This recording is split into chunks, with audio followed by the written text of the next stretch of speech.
Mirzapur web series में आपने उत्तर प्रदेश और बिहार के बाहुबलियों को एक साथ देखा। बिहार के दद्दा त्यागी और यूपी के गुड्डू पंडित के बीच में झड़प भी देखी। लेकिन जरा सोचिए कि असल जिंदगी में यह दृश्य कैसा रहा होगा जब बिहार और यूपी के बाहुबली एक दूसरे के सामने खड़े होने के लिए तैयार हो गए थे।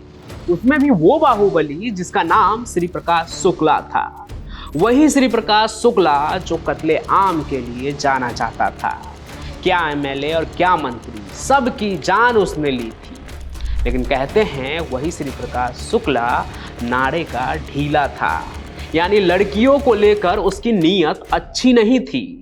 लेकिन हद तो तब हो गई जब श्री प्रकाश शुक्ला ने बिहार के चर्चित बाहुबली राजेश रंजन उर्फ पप्पू यादव के बहन पर भी हाथ डाल दिया।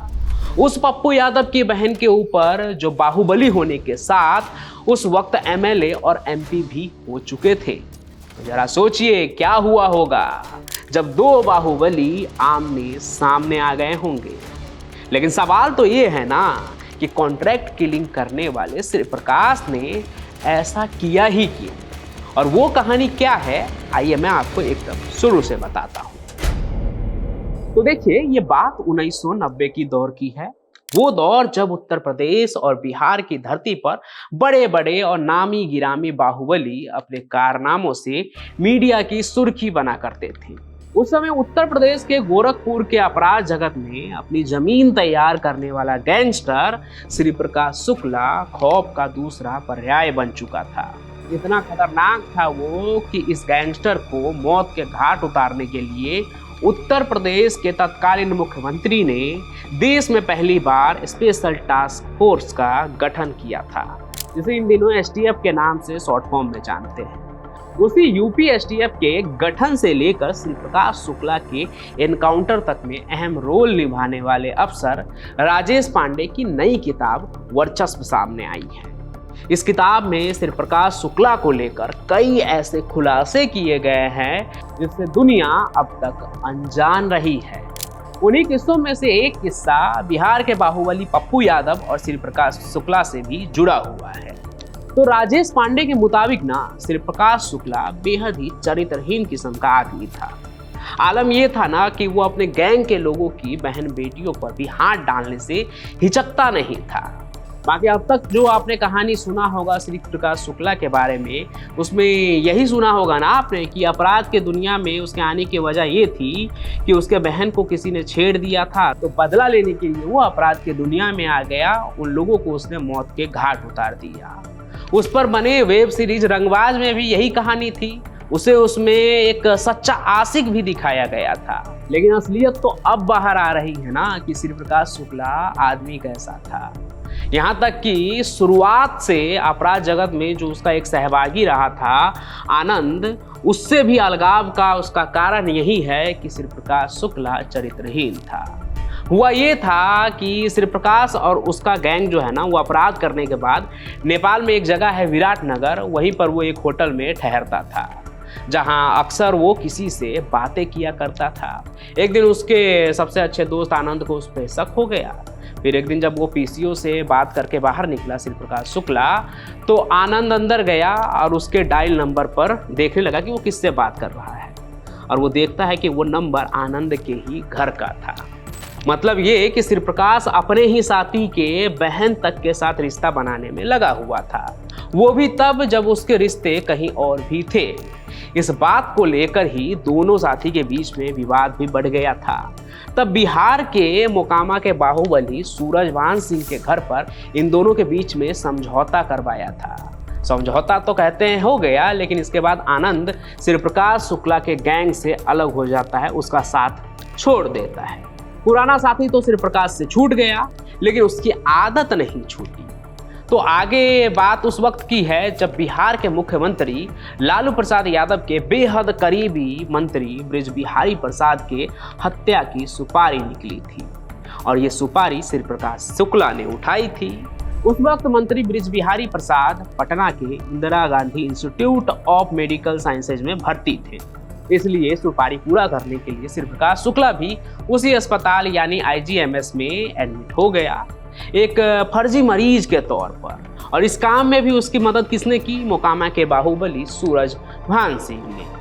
तो अब श्री प्रकाश शुक्ला अस्पताल में रहकर रोजाना ब्रिज बिहारी प्रसाद के ऊपर नजर रख रहा था कि उनकी दिनचर्या क्या है, किस वक्त वो क्या करते हैं। किसी दिन मौका देखकर इसी बीच वो अपना काम पूरा कर देता। इसी दौरान बाहुबली पप्पू यादव की सगी डॉक्टर बहन वहाँ इंटर्नशिप कर रही थी IGIMS में ही, जो रोजाना मंत्री ब्रिज बिहारी प्रसाद की BP, शुगर और अन्य रूटीन चेकअप का वो चार्ट मेंटेन किया करती थी। तो इन्हीं मेडिकल चेकअप के दौरान ना एक दिन पप्पू यादव की डॉक्टर बहन पर श्री प्रकाश शुक्ला का नज़र पड़ ही गया और वो मौका देखकर क्या करता है कि उसका बाँह पकड़ लेता है। फिर श्री प्रकाश शुक्ला के इस हरकत पर ट्रेनी डॉक्टर तमतमा कर बोली, तुम जानते नहीं हो कि तुमने किसका हाथ पकड़ा है। मेरे भाई तक जब ये बात पहुंचेगी ना, तब तुम्हारा क्या अंजाम होगा ये कोई नहीं जानता है। अब श्री प्रकाश तो श्री प्रकाश था, उसने भी ताव में आकर कह दिया, अपने भाई को बता देना और ऐसा करना कल उसे अपने साथ ही लेकर आना, तब मैं भी उसे बताऊंगा कि मैं कौन हूं। इस दौरान श्री प्रकाश शुक्ला ने पप्पू यादव की बहन से अपना नाम अशोक बताया।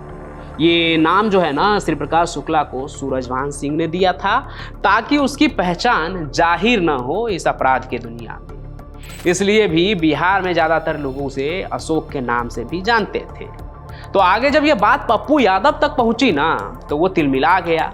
इसी बीच 13 जून 1998 को IGIMS के कैंपस में ही श्री प्रकाश शुक्ला ने AK-47 से मंत्री ब्रिज बिहारी प्रसाद की हत्या कर दी। पूरे प्रदेश में तहलका मच गया और वो वहां से भागने में सफल हो गया।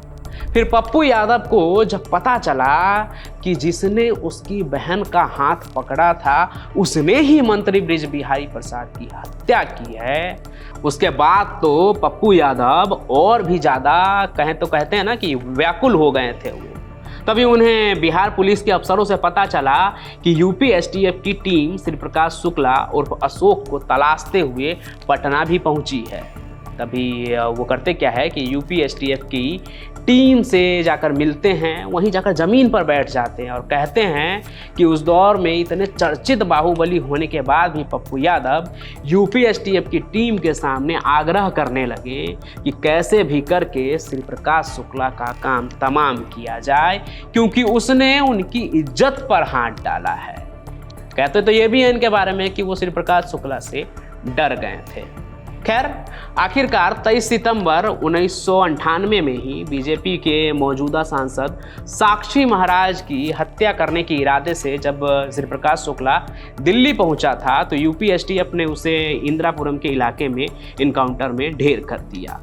अब तक की जो ये कहानी है ना वो राजेश पांडे के उसी किताब पर आधारित है जिसका नाम वर्चस्व है।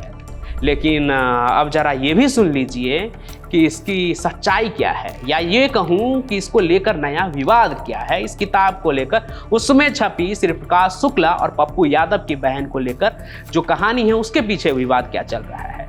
तो बिहार के ना एक सीनियर जर्नलिस्ट हैं ज्ञानेश्वर जी, उनका एक इंटरव्यू देख रहा था मैं सांसद पप्पू यादव के साथ, जिसमें बाहुबली सांसद IPS राजेश पांडे की कहानी को झूठी बता रहे हैं।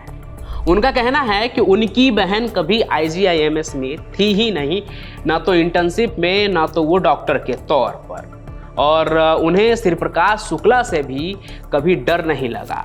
उनके लिए तो श्री प्रकाश शुक्ला कुत्ता बिल्ली की तरह है। शुक्ला के नाम से आपको डर नहीं लगा? हमको तो समझ में नहीं आता भैया, ये लोग कौवा बिल्ली कुत्ता भी था। मतलब श्री प्रकाश शुक्ला कुत्ता बिल्ली भी था, कुत्ता बिल्ली भी नहीं था? हाँ सर, कैसी कैसी बातें करते हैं सर। यहाँ तक कि उन्होंने अपने इंटरव्यू में राजेश पांडे के ऊपर मानहानि का मुकदमा करने की भी बात कह दी है। बाकी एक तरफ IPS अफसर की किताब है जिसके ऊपर लिखा है कि उत्तर प्रदेश के आपराधिक कालखंड की सच्ची दास्तान, तो दूसरे तरफ उस पर बाहुबली का विरोध है।